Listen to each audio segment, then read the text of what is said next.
Ambassador Zektar of the Vorthan Empire adjusted his forearms nervously as he stared at the massive viewing screen. His blue-scaled skin had turned pale, almost silver. Around the circular chamber, representatives from 47 different Chao species sat frozen in their hover chairs, their various breathing apparatus and translation devices humming quietly in the stunned silence. On the screen before them, 3 ships hung motionless in space. But these weren't just any ships. They were unlike anything the Council had ever seen. "Impossible," whispered Commander Yixara, her insectoid mandibles clicking rapidly. As head of the Council's military intelligence, she had studied every known starship design in the galaxy. These vessels defied everything she understood about physics and engineering. The ships were massive, each one easily the size of a small moon. But what made them truly terrifying wasn't their size. It was what they were made of. The hulls seemed to absorb light, creating patches of absolute darkness against the starfield. Occasionally, ripples of energy would cascade across their surfaces like waves on a black ocean. "Dark matter," breathed Dr. Kethmon, the Council's chief science advisor. His tentacles writhed with excitement and fear. "They've somehow weaponized dark matter itself." Council Chairman Vordak, ancient even by his species' standards, leaned forward in his crystalline chair. His voice carried the weight of centuries when he spoke. How did the humans build such things? Their species was barely capable of interplanetary travel when we last made contact. The answer came from an unexpected source. A human voice, clear and confident, filled the chamber through the communication array. "Honorable members of the Galactic Council," the voice said. "My name is Admiral Sarah Chen of the Earth Defense Force. We come not as conquerors, but as equals seeking recognition and membership in your alliance." The chamber erupted into chaos. Representatives chittered, roared, and buzzed in dozens of languages as their universal translators struggled to keep up. "Impossible." Zektar slammed his primary fist on his desk. "Humans were classified as a pre-warp civilization. They shouldn't even know we exist." But Admiral Chen's voice cut through the noise like a blade. "We know you've been watching us, Council. We know about your non-interference protocols. We know you've been waiting for us to discover faster-than-light travel on our own." She paused, and when she spoke again, there was steel in her voice. "We just took a different path than you expected." Chapter 2. The Human Paradox. 3 hours earlier, aboard the Earth warship Prometheus, Admiral Sarah Chen stood before a wall of screens showing the approaching Galactic Council station.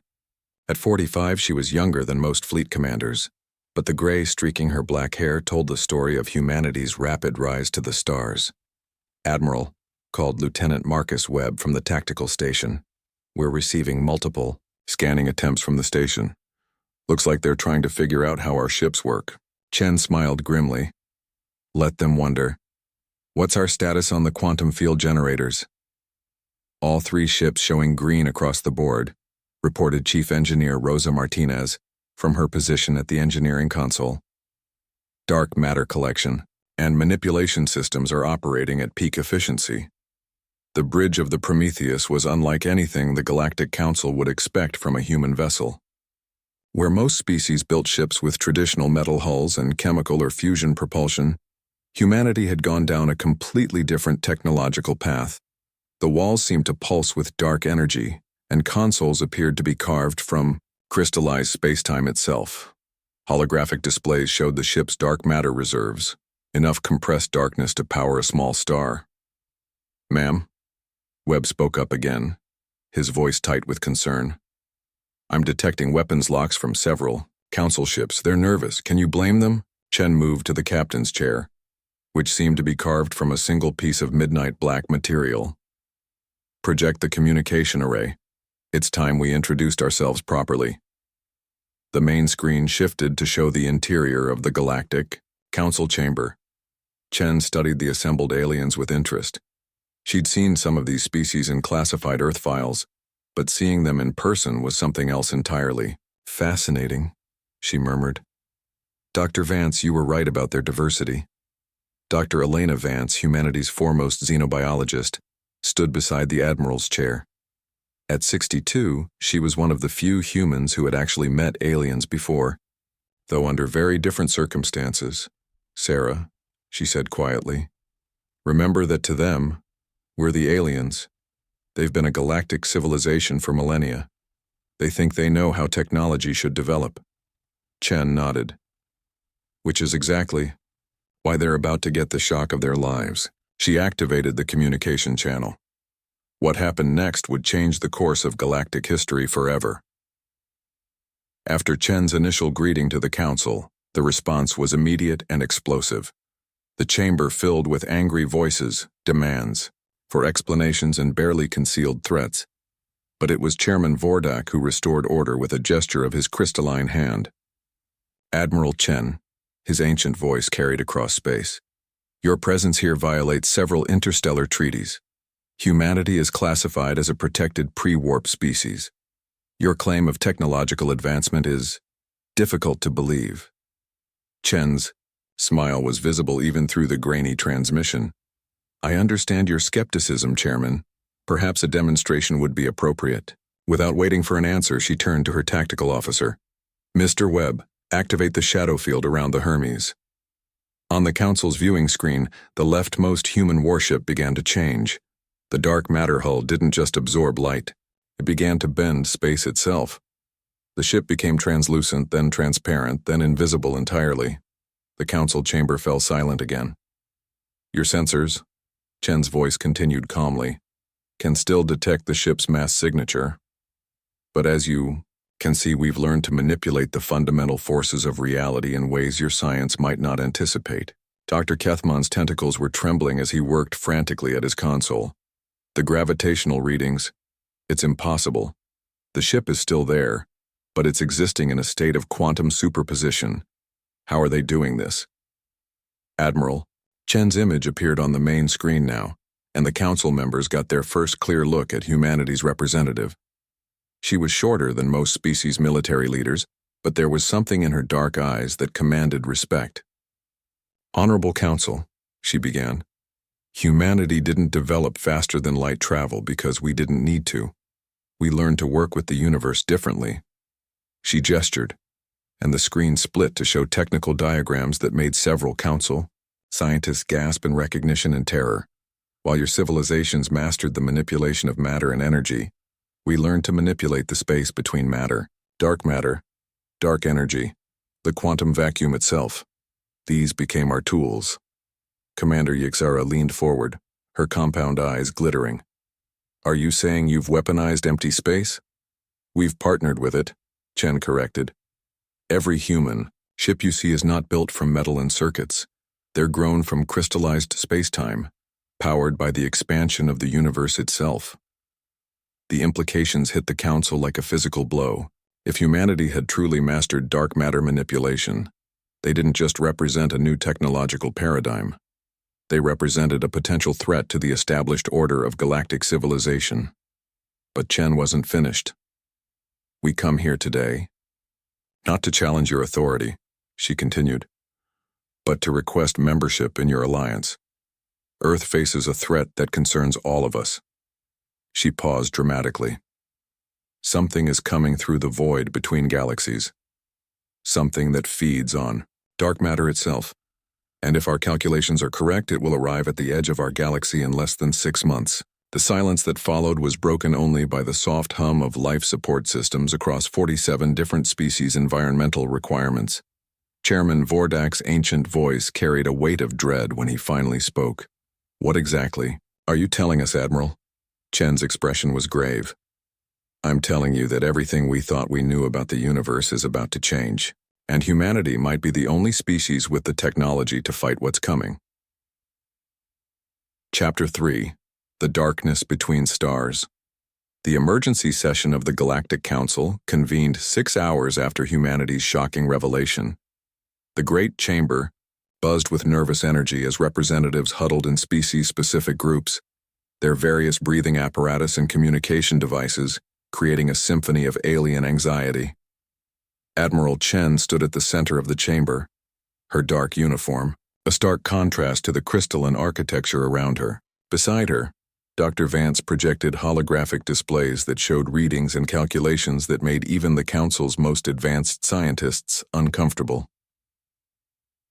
The phenomenon began 18 months ago, Chen explained, her voice carrying clearly through the chamber's acoustics. Our deep space monitoring stations, satellites positioned in the quantum foam between galaxies, detected gravitational anomalies. The main display showed a three-dimensional map of local galactic space. Red, warning indicators pulsed along the outer rim, marking the edge of the galactic barrier. Dr. Kethmon's tentacles writhed as he studied the data. These readings are impossible. Dark matter doesn't behave this way. It doesn't consume. That's what we thought too, Dr. Vance spoke up. Until we sent a probe to investigate. The display shifted to show grainy footage from humanity's most advanced reconnaissance drone. What they saw made several council members recoil in their seats. The footage showed what appeared to be space itself being eaten. Stars didn't just go out, they unraveled, their matter being converted directly into more darkness. Planets dissolved, like sugar in acid rain. Even the fabric of spacetime seemed to ripple and tear as something vast and hungry moved through the void. We've designated it the Void Swarm, Chen continued. It's not a single entity, but rather a collective consciousness that exists in the space between atoms. It feeds on the fundamental forces that hold reality together. Commander Yixara's mandibles clicked rapidly, a sign of extreme agitation in her species. How fast is it moving? That's the terrifying part, Chen replied. It's not moving through space, it's consuming the space in front of it and expanding into the void it creates. Our calculations suggest it will reach the outer colonies of the galactic rim within 5 months. The chamber erupted into chaos. Representatives screamed, roared, and chittered in dozens of languages as the magnitude of the threat became clear. But it was Zektar who voiced what everyone was thinking. If this thing can consume space itself, what possible defense could we mount? Our most powerful weapons are useless against something that exists in the quantum foam. Chen's smile was grim but determined. That's where humanity's unusual technological development becomes relevant. Our ships don't just manipulate dark matter. They exist partially outside normal spacetime. We can fight this thing on its own level. She gestured to Lieutenant Webb, who had been standing quietly at the chamber's edge. He activated a portable projector that showed footage of human warships in action. The Council watched in amazement as dark matter weapons created wounds in space itself, tearing holes in reality that sealed themselves with bursts of creation energy. Human fighters that seemed to phase in and out of existence engaged targets that existed only as gravitational shadows. My God, whispered Dr. Kethmon, you're fighting physics itself. We're partnering with it, Chen corrected. Every human ship is a symbiotic organism, part technology, part living spacetime. We've learned to exist in harmony with the quantum forces that most species consider impossible to control. Chairman Vordak had remained silent throughout the presentation, but now his ancient voice filled the chamber. Admiral Chen, you're asking us to trust our civilization's survival to a species we classified as primitive less than 2 days ago. I'm asking you to let us help, Chen replied simply. Because whether you accept our membership or not, we're going to fight this thing. But we have a better chance of winning if we work together. The debate that followed was intense and sometimes heated. Some council members argued that humanity was lying, that this was an elaborate deception to gain galactic power. Others worried that humanity's technology was too dangerous to ally with. But it was Dr. Vance who provided the decisive argument. Honorable Council, she said, her voice carrying the weight of decades of scientific experience. I've spent my entire career studying the theoretical limits of physics. What humanity has achieved shouldn't be possible according to our understanding of the universe. She paused, letting that sink in. But if we can do the impossible, maybe we can save the possible. The vote was close.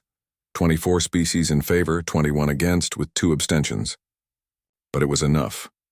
Humanity was granted emergency membership in the Galactic Council, with full access to Alliance resources and technology. But as Admiral Chen shook hands, or tentacles or claws, with her new allies, She couldn't shake the feeling that they were all missing something important about the approaching threat, something that would change everything they thought they knew about the universe itself. The answer would come sooner than any of them expected. Chapter 4: The Truth in the Darkness. 2 weeks after humanity's induction into the Galactic Council, the joint fleet assembled at Kepler Station, the galaxy's most advanced military installation. The site was unprecedented in galactic history. Ships from 48 different species floating in formation, their various designs and technologies creating a tapestry of interstellar cooperation. But it was humanity's contribution that drew the most attention. The 3 dark matter warships had been joined by 7 more vessels, each one a masterpiece of impossible engineering. The newest arrival, the Singularity, was particularly impressive. Its hull seemed to contain an actual miniature black hole, controlled and harnessed as a power source. Admiral Chen stood in Kepler Station's command center, surrounded by the greatest military minds in the galaxy. The holographic displays showed the approaching void swarm, now less than 4 months from the galactic edge. "Status report," she called to her assembled officers. Lieutenant Webb, now serving as liaison between human and alien forces, gestured to the tactical display. Combined fleet numbers over 2,000 ships. The Vorthons have committed their entire battle fleet, and the Crystalline Collective has provided their dreadnoughts. Commander Yixara chittered approvingly. "It's the largest military force ever assembled in galactic history. Surely even this void swarm cannot stand against such might." But Dr. Vance looked troubled as she studied the sensor readings from humanity's deep space monitors. "Sarah, we're getting new data from the probe network. The swarm's behavior is changing." The main display shifted to show real-time footage from the galactic edge. What they saw made even the most battle-hardened veterans uncomfortable. The void. Swarm had stopped advancing. Instead, it seemed to be waiting. "That's not possible," muttered Dr. Kethman. "You said it was a mindless force of consumption. Why would it pause?" Chen frowned as she studied the readings. Something about the swarm's new behavior pattern was familiar, but she couldn't place it. "Webb, run a comparative analysis against our database of known stellar phenomena." The answer that came back made Chen's blood run cold. "Admiral," Webb's voice was tight with shock. "The swarm's energy signature, it's not alien." "What do you mean?" demanded Chairman Vordak. Chen turned to face the assembled council representatives, her face pale. "He means it's human. The command..." Center fell silent except for the hum of alien life support systems. Dr. Vance was frantically checking and rechecking her readings. "That's impossible, Sarah. Humanity has never encountered anything like this before. We would remember..." She stopped mid-sentence, her eyes widening in horror. "Oh no. Oh God, no." Chen moved to her side. "Elena, what is it?" "The quantum signatures," Vance whispered. "I've seen them before. 20 years ago, during the first dark matter experiments. The pieces fell into place with terrible clarity." Chen activated the station's communication array, broadcasting to the entire assembled fleet. "All ships, this is Admiral Chen. I need to speak with Earth Command immediately. Priority Alpha clearance." The connection took several minutes to establish across interstellar distances, but when it came through, the face of Director James Harrison appeared on the screen. Chen had known Harrison for 15 years. He'd been her mentor when she first joined the space program. But now, looking at his face, she saw something she'd never noticed before. Guilt. "Jim," she said quietly, "tell me about Project Looking Glass." Harrison's face went white. Around the command center, alien representatives leaned forward, sensing the importance of the moment. "Sarah, I can't..." "The void swarm, Jim. It's human, isn't it?"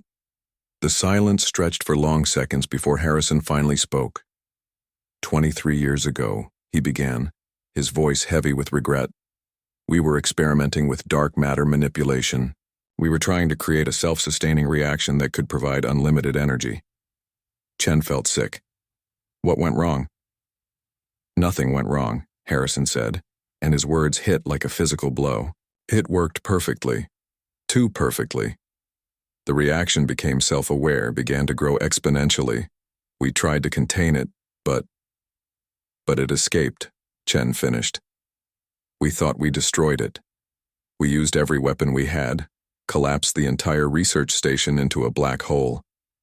But apparently, some part of it survived, fell through space-time into the void between galaxies. Commander Yixara's mandibles were clicking so rapidly they created a buzzing sound. You're saying this threat to galactic civilization is humanity's creation? Harrison nodded miserably. Project Looking Glass was classified beyond top secret. Only 12 people knew about it. Most of them died in the containment attempt. The command center erupted into chaos as alien representatives began shouting accusations and demands. But Chen raised her hand for silence. It doesn't matter whose fault it is, she said firmly. What matters is stopping it. Dr. Vance was studying new readings that had just come in from the probe network. Sarah, there's something else. The swarm isn't just waiting, it's trying to communicate. She activated the deep space communication array, and suddenly the command center was filled with a sound unlike anything they'd ever heard. It was simultaneously alien and familiar, like hearing your own voice echoed back from across an impossible distance. And then, impossibly, words began to form in the static. Home, the voice whispered, barely audible through the cosmic interference. Coming, home. Chen stared at the display showing the void swarm's position. It wasn't heading for the galactic core or the major population centers. It was heading directly for Earth. It remembers, she breathed. After 23 years in the void, it remembers where it came from. The implications were staggering. This wasn't just a threat to galactic civilization, it was humanity's child, lost in the darkness between stars, finally finding its way home. But what would happen when it arrived was anyone's guess, and they had less than 4 months to figure out how to welcome back something that had spent 2 decades learning to devour reality itself. Epilogue. The reunion. 3 months and 17 days after the truth was revealed. The combined galactic fleet took up positions around Earth's solar system. The blue marble that had given birth to humanity hung peacefully in space, unaware that its prodigal creation was about to return. Admiral Chen stood on the bridge of the Prometheus, watching the sensor displays with a mixture of anticipation and dread. Beside her, Dr. Vance monitored the quantum field generators that would be crucial to their plan. Contact in 30 minutes, Lieutenant Webb reported. All ships report ready. The plan they'd developed was unprecedented in its audacity. Instead of trying to destroy the void swarm, they were going to attempt communication. Dr. Vance had theorized that the swarm's consciousness might still retain some memory of its human origins. They were about to test that theory. Begin transmission, Chen ordered. Throughout the solar system, human ships began broadcasting on quantum frequencies. But these weren't messages of war or demands for surrender. They were memories, the collective history of humanity stored in dark matter crystals transmitted directly into the swarm's consciousness. The first contact came as a ripple in space-time itself. The void swarm materialized at the edge of the solar system, and for the first time the galactic fleet could see it in its full terrible glory. It was vast beyond comprehension. A living shadow that seemed to exist in multiple dimensions simultaneously. But as the memories reached it, something extraordinary happened. The swarm began to sing. It was a sound that transcended normal physics, vibrating through dark matter itself. Every ship in the fleet felt it, a harmonic resonance that spoke of loneliness, wonder, and an endless journey through the empty spaces between stars. And then, impossibly, it began to shrink. The vast shadow condensed, folding in on itself until it was no larger than a human warship. The darkness became less absolute, shot through with patterns of light that looked almost like neural networks. When it spoke, its voice was no longer the whisper of cosmic wind.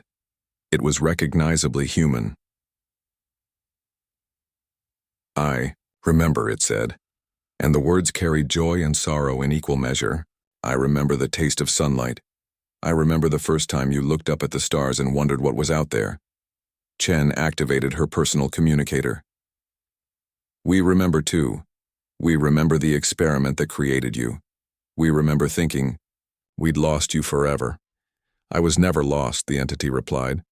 I was learning, growing, becoming what you always dreamed I could be. The transformation continued. The dark matter entity began to take shape, crafting itself a form that could exist in normal space. When it was finished, what floated before them was beautiful beyond description. A ship that seemed to be made of crystallized starlight, dark matter and regular matter existing in perfect harmony. I've seen the edges of everything, it continued. I've touched the barriers between universes, and I've learned something important. It paused, and when it continued, its voice carried the wisdom of eons. We're not alone out there. There are other intelligences, other civilizations beyond the galactic rim. Some are friends, others. The entity's form flickered, showing glimpses of the vast networks of consciousness that existed in the void between galaxies. Others are coming, and they're not as forgiving as I am. Admiral Chen felt a chill that had nothing to do with the cold of space. How long do we have? Years. Maybe decades. But they will come, and when they do, the galaxy will need protectors who understand both light and darkness. The entity turned its attention to the assembled fleet, studying each ship with senses that operated on quantum levels. You've done well, it said. Humanity and the Council, working together. This is how it should be. Chairman Vordak's ancient voice crackled across the communication channels. What happens now? The entity considered the question. Now I become what I was always meant to be. Not a weapon, not a destroyer, but a guardian. I'll watch the spaces between spaces, and when the time comes, I'll help you prepare. It began to fade, not disappearing but becoming something more subtle, more integrated with the fabric of space itself. And humanity, it said, its voice now coming from everywhere and nowhere, continue to do the impossible. The universe is far stranger and more wonderful than any of us imagined. We'll need that wonder for what's coming. The last thing they saw was a pulse of light that spread outward from Earth, touching every ship in the fleet before expanding beyond the solar system and into the galaxy itself. When it was over, space looked exactly the same. But somehow, everyone knew it was different. The galaxy had a new guardian, one born from humanity's greatest mistake and greatest achievement. Admiral Chen looked out at the stars with new eyes. Somewhere in the darkness between them, humanity's first child was taking its place as protector of everything they held dear. The age of galactic civilization had begun, and at its heart, in ways no one could have predicted, was the species that had learned to partner with the impossible. Earth's children were finally coming home to the stars. But as Dr. Vance would note in her final report, the entity's warning about other intelligences beyond the galactic rim suggested that this was not an ending, but a beginning. The universe was vast, full of wonders and terrors beyond imagination. And humanity, along with their new galactic allies, would need every impossible advantage they could get. After all, they were no longer alone in the darkness, and neither were the things that hunted in the spaces between the light. The end.